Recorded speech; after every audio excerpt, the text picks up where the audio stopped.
I just got back from Stray Kids in Osaka at Kyocera Dome. It's like 8:30 in the morning. Oh, it's 9 o'clock in the morning now. I took the night bus home, so I slept quite a bit on the bus compared to the last time I did that. But as soon as it was done, I came straight home. I didn't film any intros or anything because I kind of misjudged my time when leaving the house, and I was kind of in a rush until I got to the venue. And once I got there was just nothing there. Like, most parts I just kind of didn't even bother because like a lot of it I've already done at Saitama, so I didn't go to the fan club booth. I didn't go to the CD line. I did check it out, but it looked like it was probably about a 2-hour wait, and I wasn't buying CDs this time, so I just walked past it, and there was like no Maniac signs, no Stray Kids signs, no nothing at the venue, which is really strange. I don't know why it's like that, but there was like nothing. The one thing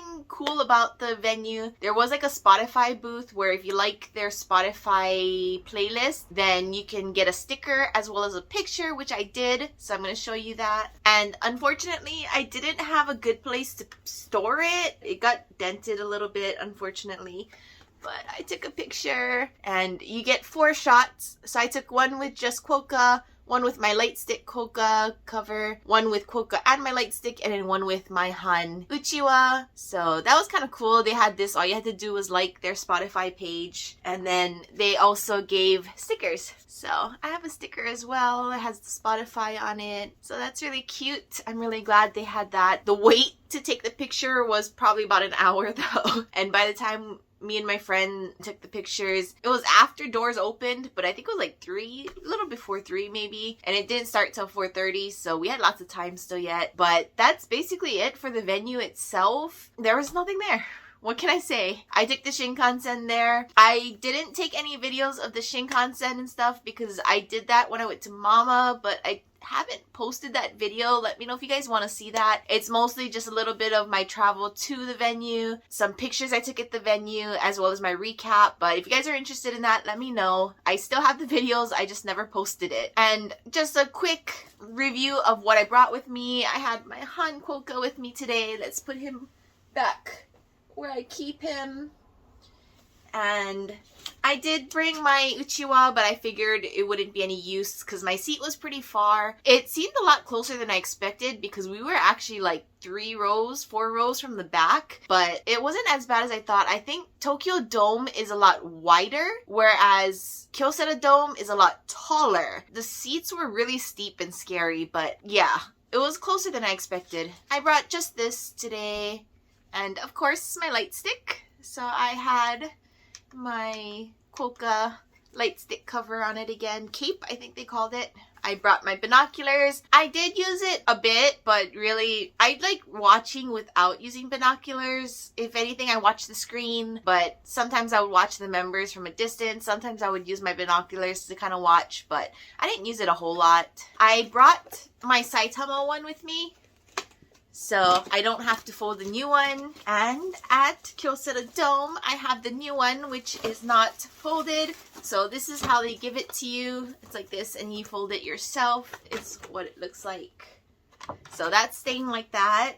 And because of the surprise event, there was this, which I probably should have folded it in half because it ended up getting really crinkly trying to not crease it. Maybe it would have been better to just crease it in half and keep it like hidden within the clapper. But anyway, I tried to keep it without creases. This was for the surprise event. When they asked to take a photo, they turned off the lights, and then they showed this on the screen, and then everybody took it out. They showed some videos that were of past Stray Kids events, and then also some of fans like singing, and then we were singing along to Scars as well, and then the members just broke down crying. So that was given to us when we entered, and at my seat, the girl next to me was like really friendly. She just sat down and like she was talking like, wow, this is really like narrow, like there's no space, because it was really like squished. Like, of course I'm not skinny and she was skinny, but like our butts were like touching on the chairs underneath the armrest because it was just so close. Like my butt could probably barely fit into the seat. Even the space to stand is like really narrow, and you're looking straight down, and it was scary. But anyway, she was talking to me a bit, and then like I completely didn't realize she was tapping me for a while. I don't know how long she was tapping me for, but I was talking to my friend, and then she was like, do you want hun? Like, I have a hun trading card. I don't know why they call it trading cards. They're like postcards. But she had 2 huns, so she was like, oh, you can choose. I don't remember which hun I have, so hopefully I don't have this hun. I have to go check my little stash I have. But I chose this one, so she gave me this. So that was really nice of her. She gave us some candy and stuff as well. And then after the surprise event, she was just like crying. She was crying throughout almost the whole concert. But after the surprise event, she like linked arms with me, linked arm with her friend, and she was just like having fun, just like holding on to everybody, and she's just like crying and crying, which is really cute. But anyway, a lot of the performances were different. The songs were the same, but the overall performance was different. Like All In was different. Usually they perform in the center, and then Felix is usually off to the side unless it's his part. But this time, as a line, they would line up on one side of the stage, do the main dance, and then they also had backup dancers. They went to the other side, did the main part of the dance again. Other than that, they were just kind of like walking around, greeting fans and stuff in the audience. Also for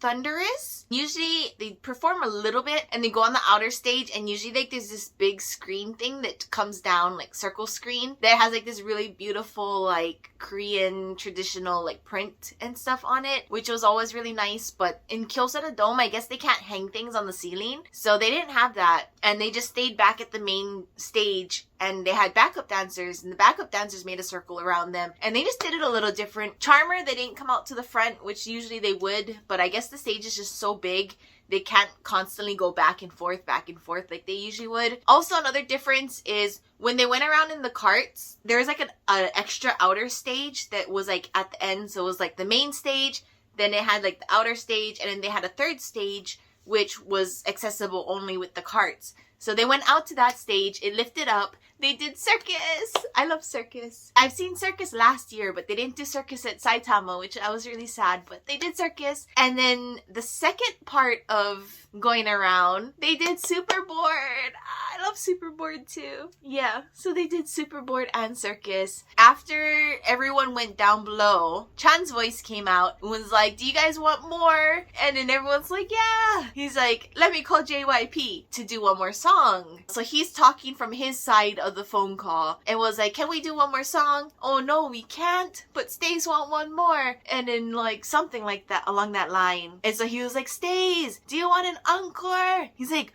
encore, encore. So he got everyone to like start saying encore, and then he's like, so we can, okay, we got it, let's go. So then they started Miro. I can't believe they almost went without Miro. I can't imagine a concert without it. But the first day they didn't do it. The second day it was a special thing because it's the last day of the tour in Japan. It's gonna be the last of Maniac. If they do another tour, it's gonna be something else. It's not gonna be Maniac anymore because this was already the encore performance. It lasted almost 4 hours. If they did one more song, it would have been 4 hours because it was about 5 minutes short of 4 hours. I did not expect a concert to be that long. The Saitama one was like a little over 3 hours. It was like somewhere between 3.5 hours. But this was 4 hours. So it was really crazy. Lots of differences. No balloons, sadly. I was hoping for balloons. But yeah, that was it. A lot of interesting things happened at this concert I wanted to share with you guys. Again, it's just my recap of the concert, but I hope you guys were able to enjoy anyway. But that's all I have for you guys. If you have any questions, you can leave a comment down below, and I'll see you guys next time. Bye!